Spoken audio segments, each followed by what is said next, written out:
E aí, pessoal, tudo bem com vocês? Aqui é o professor Bruno Oliveira. E por que eu estou gravando esse vídeo? Eu tinha gravado um vídeo anterior onde eu colocava para vocês a PEC número 18 sem as emendas, né, sem o detalhamento em relação ao calendário eleitoral. O Senado Federal está reunido nesse dia de hoje para iniciar a votação da proposta de emenda constitucional número 18.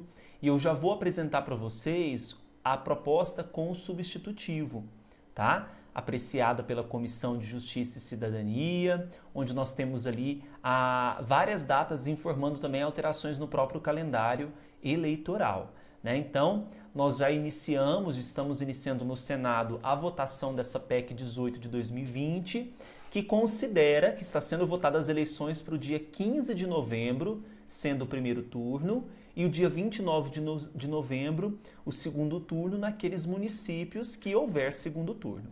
Agora eu vou começar a mostrar para vocês o detalhamento dessa PEC 18 de 2020, já com o substitutivo, tá bom? Então, lembrando que esse adiamento ele se dá por conta da situação pandêmica que nós estamos vivendo, né, anunciada pela própria OMS, a Organização Mundial de Saúde, em relação à pandemia, portanto, do coronavírus, SARS-CoV-2, né? Covid-19, tá bom? Eleições essas que iniciariam em outubro, no primeiro domingo de outubro, mas foram prorrogadas aí por 40 dias as suas eleições, né? Previsão aqui para outubro, então, não se realizaria mais, e agora se realizariam no dia 15 de novembro, portanto, em primeiro turno, e no dia 29 de novembro, no segundo turno, onde houver segundo turno. Lembrando que segundo turno nós temos somente naqueles municípios que possuem mais de 200 mil eleitores, tá? Só é possível segundo turno nesses municípios. Quais regrinhas, então, que ficam estabelecidas? Quais datas? Primeira data é o seguinte: a partir do dia 11 de agosto, nós teremos vedação às emissoras para transmitir programa apresentado ou comentado por pré-candidato, tá? Conforme orienta o artigo 45, parágrafo 1º da Lei das Eleições. Então, a partir do dia 11 de agosto. Entre os dias 31 de agosto e 16 de setembro, para a realização das convenções para a escolha dos candidatos. Antes, as convenções seriam entre os dias 20 de julho a 5 de agosto, e agora elas passariam para o dia 31 de agosto e 16 de setembro, tá? Para que essas convenções possam, então, escolher os seus candidatos, nos partidos, nas convenções, escolham seus candidatos e deliberem sobre a formação de coligações. Até o dia 26 de setembro, para que partidos e coligações solicitem à Justiça Eleitoral o registro dos seus candidatos. Tenham calma, porque vocês vão ver mais à frente que o TSE vai adequar as resoluções do TSE para esse ano com base nessas novas datas. Então, os registros de candidatura seriam feitos até 26 de setembro, respeitando inclusive aquele prazo de 10 dias, né? Finalização das convenções que eram 5 de agosto e o prazo que era até o dia 15 para registro. Também agora, como as convenções finalizam dia 16 de setembro, 10 dias até 26 para registro de candidatura, né? Após 26 de setembro, para início da propaganda eleitoral, ou seja, começa a propaganda no dia 27 de setembro, inclusive a propaganda eleitoral na internet, tá bom? A partir do dia 27 de setembro. A partir do dia 26, para que a Justiça Eleitoral convoque os partidos e a representação das emissoras de rádio e TV para elaborarem plano de mídia, tá bom? Para a campanha eleitoral. 27 de outubro, para que os partidos, coligações, candidatos obrigatoriamente divulguem o relatório discriminando as transferências do fundo partidário e do fundo especial de financiamento, os recursos em dinheiro e os estimáveis em dinheiro recebidos, bem como também os gastos que foram realizados, tá? Até 15 de dezembro, para o encaminhamento à Justiça Eleitoral do conjunto das prestações de contas de campanha dos candidatos e partidos, relativamente ao primeiro e onde houver ao segundo turno das eleições. Os demais prazos da lei das eleições que não tenham transcorrido na data da publicação desta emenda, então a gente não sabe quando que ela vai ser publicada, né? E tenham como referência a data do pleito, serão computados considerando-se a nova data das eleições de 2020, tá bom? Então os demais prazos que não tenham transcorrido ainda levarão em conta, portanto, a nova data das eleições, que são, como nós vimos, 15 de novembro e 29 de novembro, que é a proposta que está sendo votada, tá? Nas eleições de que trata esse artigo, não se aplica o prazo previsto no artigo 30, parágrafo 1º da Lei das Eleições, devendo a decisão que julgará as contas dos candidatos eleitos ser publicada até o dia 12 de fevereiro de 2021, tá bom? Então não vai se aplicar o que prevê lá no artigo 30, parágrafo 1º da Lei dos Partidos. Eu vou abrir aqui para vocês fazer a leitura desse artigo. É o artigo 30, parágrafo 1º da Lei das Eleições. Não sei se eu falei Lei dos Partidos, mas da Lei das Eleições. Quando a gente quer achar as coisas, a gente não acha, né? Mas eu achei. Olha só. Que diz que a decisão que julgar as contas dos candidatos eleitos será publicada em sessão até 3 dias antes da diplomação. Aí não vai se aplicar isso, vai se aplicar, então, o prazo até o dia 12 de fevereiro de 2021 para isso, tá? O prazo para propositura de representação de que trata o artigo 30A da Lei das Eleições, então vamos lá para o 30A agora. O artigo 30A, ele trata sobre aquela questão de representação, de pedir abertura de investigação, né?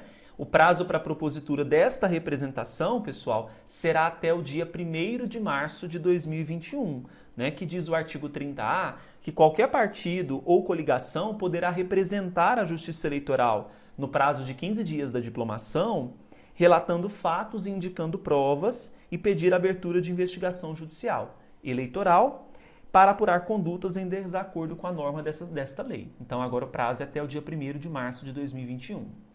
Ficam os partidos políticos autorizados a realizar por meio virtual, independentemente de qualquer disposição estatutária, olha só, convenções ou reuniões para a escolha dos candidatos e formalização de coligações, bem como também para a definição dos critérios de distribuição de recursos do Fundo Especial de Financiamento de Campanha, tá bom? Então lembra que são disponibilizados aos partidos os recursos, mas eles precisam informar como vai ser feita a distribuição desses recursos aos seus candidatos. Isso pode ser feito, então, inclusive as convenções partidárias, por meio virtual. E o TSE vai divulgar uma resolução sobre como devem ser feitas essas convenções, tá? Os prazos para desincompatibilização, que na data da publicação desta emenda estiverem a vencer, serão computados considerando-se a nova data da realização das eleições 2020, ou seja, 15/11 e 29/11. Agora, já vencidos, já são considerados preclusos, vedada a sua reabertura, tá? Então, perdeu o Playboy, como se diz, né? No caso dos a vencer, aí leva-se em conta a data das eleições, a nova data. A diplomação dos candidatos eleitos vai ocorrer quando? Até o dia 18 de dezembro, salvo situações previstas nos parágrafos 4º e 5º. Os atos de propaganda eleitoral não poderão ser limitados pela legislação municipal ou pela Justiça Eleitoral, exceto se a decisão estiver fundamentada em prévio parecer técnico emitido por autoridade sanitária estadual ou nacional, tá? Então, não ficará sobrepondo limitações de legislação municipal ou pela Justiça Eleitoral. Só se houver uma decisão fundamentada de um parecer técnico de uma autoridade sanitária estadual ou nacional para barrar esses atos de propaganda eleitoral, para limitar esses atos de propaganda eleitoral. Em relação à conduta vedada prevista no artigo 73, caput, inciso 7º, eu vou abrir aqui, porque eu gosto de mostrar para vocês, né, para não ficar nenhuma dúvida. Olha, artigo 73, caput, inciso 7º, fala que é uma conduta vedada realizar no primeiro semestre do ano da eleição despesas com publicidade dos órgãos públicos federais, estaduais ou municipais, ou das respectivas entidades da administração indireta que excedam a média dos gastos no primeiro semestre. Em relação a essa conduta, os gastos liquidados com publicidade institucional realizada até 15 de agosto de 2020 não poderão exceder a média dos gastos dos 2 primeiros quadrimestres dos 3 últimos anos que antecedem ao pleito, salvo em caso de grave e urgente necessidade pública. Então perceba que alterou o prazo por conta dessas alterações do ano, né? No segundo semestre de 2020, poderá ser realizada publicidade institucional de atos e campanhas dos órgãos públicos municipais e das suas entidades da administração indireta destinadas ao enfrentamento da pandemia do coronavírus e à orientação da população quanto aos serviços públicos e outros temas afetados pela pandemia, resguardada a possibilidade de apuração de eventual conduta abusiva nos termos do artigo 22 da Lei Complementar, que no que tange à ação de investigação judicial eleitoral. Tá? Parágrafo 4º.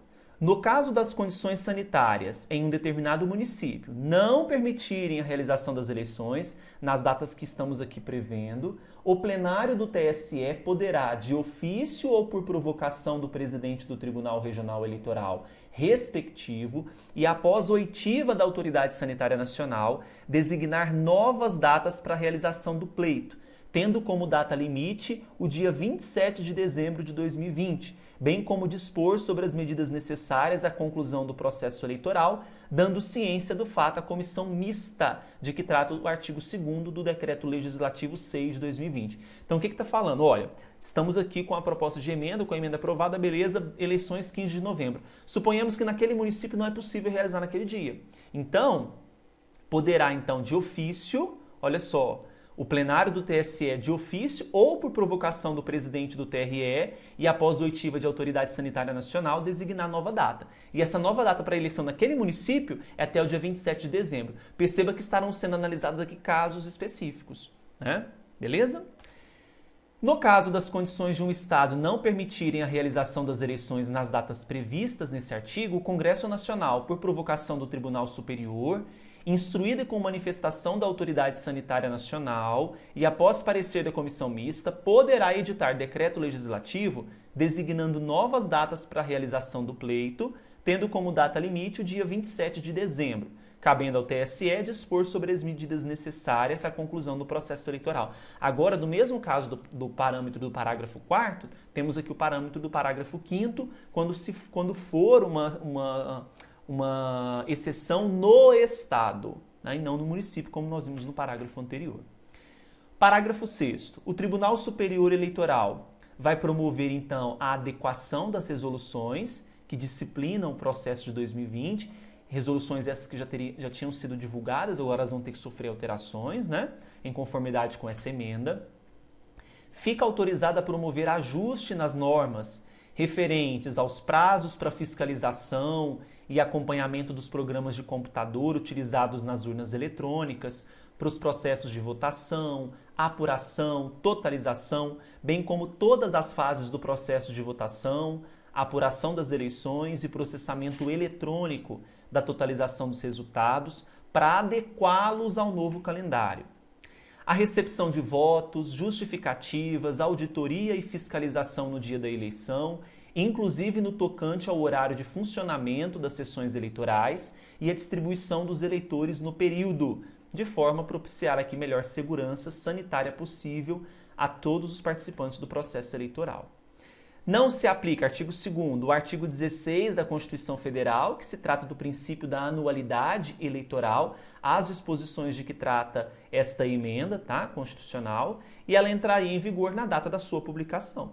Então, veja, aqui tem algumas datas importantes, né, que é de propaganda, de convenções, data das eleições. Quero ver se eu faço um quadrinho e disponibilizo no meu Instagram, que é @professorbrunoeleitoral. Se você não inscreveu ainda, não seguiu, me siga no Instagram, @professorbrunoeleitoral, e eu vou postar essa tabelinha para vocês terem uma noção aí mais gráfica de como ficou. Claro, mas lembre-se, está sendo iniciada a votação e discussão no Senado. Vai ter um segundo turno no Senado, depois vai para a Câmara. Tá bom? Pode ser que altere? Com toda certeza. Tá certo, pessoal? Desejo a todos bons estudos, uma excelente preparação de campanha e um grande abraço. Agora, pessoal, se você gostou do vídeo, dê o seu like, se inscreva no canal e clique no sininho para receber todas as novas publicações. Além disso, no nosso canal do YouTube nós temos várias playlists com leis comentadas, questões comentadas, feitas com muito carinho para você. Siga também o professor Bruno Eleitoral no Instagram. Basta você digitar aí @professor Bruno Eleitoral. E no Facebook, www.facebook.com/cursos Bruno Oliveira. Um grande abraço e até mais.